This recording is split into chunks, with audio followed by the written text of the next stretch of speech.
जब हम कहते हैं कि मैं अनुभव करता हूँ, यह अवस्था अहम की स्थिति अनुभव करता पर होना है। ऐसा हम थोड़ी सी व्याख्या कर देते हैं। मैं अनुभव करता हूँ, क्या अर्थ है इस वाक्य का?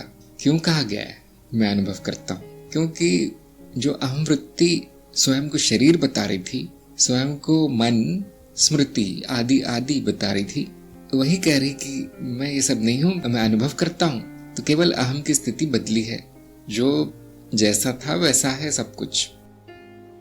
जब हमें ज्ञान का स्मरण आता है तो अहम अपनी स्थिति बदल लेता है, अनुभव करता है कि और सुई घूम जाती है उसकी। तो स्मरण आने के बाद जो भी होता है वो अर्थहीन है। आप देखिए, स्मरण आ गया अर्थात चेतना आ गई, अर्थात साक्षी भाव आ गया। अब उसके बाद अहम क्या बोलता है, क्या करता है, पूरी तरह से अर्थहीन है। अहम की स्थिति की चिंता न करें, अहम को प्रकाशित करें साक्षी भाव में। जब साक्षी भाव नहीं तो अहम अंधेरे में चलता है, सभी ने देखा होगा। प्रकृति का कार्य अपने आप चलता है, ऐसा कुछ उसमें कोई बुराई नहीं। लेकिन कभी कभी वो दुख भी देता है। अब दुख मिलने में कोई बुराई नहीं, हम कहते हैं ज्ञान मार्ग पर तो हम कहते हैं दुख मिथ्या है, उसमें क्या बुरा है। लेकिन जीव नहीं चाहता दुख। हमारे जो संस्कार है वो कहते हैं दुख नहीं चाहिए हमें। तो उसका उपाय क्या है फिर? साक्षी भाव में आते ही जो वृत्ति दुख पैदा कर रही थी वो समाप्त हो जाती। मैं, मेरा यही कारण है दुख का, मुझे ये नहीं मिला, मेरी ये इच्छा पूरी नहीं। इच्छाओं का पूरा ना होना ही दुख का कारण है। तो चेतना आते ही पता चलता है कोई इच्छा मेरी नहीं है। अब वो दुख अदृश्य हो जाता है, चला जाता है, गायब हो जाता है।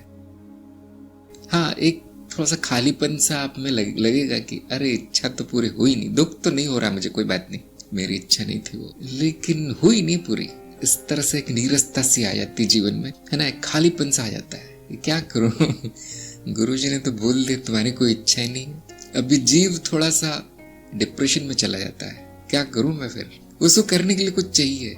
उसका स्वभाव वृत्ति है, उसका स्वभाव गति है, गतिमान है वो, तो उसको कुछ ना कुछ चाहिए करने के लिए। तो हम क्या बोलते हैं फिर, क्या शिक्षा दी जाती है कि जो संभव है वो पूर्ण कीजिए अपनी इच्छा। अगर वो नैतिक है, अगर उसमें हिंसा नहीं है, किसी का नुकसान नहीं हो रहा है, और अगर सामाजिक रूप से मान्य है, जरूर कीजिए, कौन रोक रहा है आपको? हाँ, अगर हिंसा होती है तो ये आवश्यक नहीं तो नहीं करना है। फिर प्राण रक्षा के लिए हिंसा आवश्यक है, वो करना है, जरूरी है। सामाजिक रूप से मान्य, इसमें मतभेद हो सकते हैं।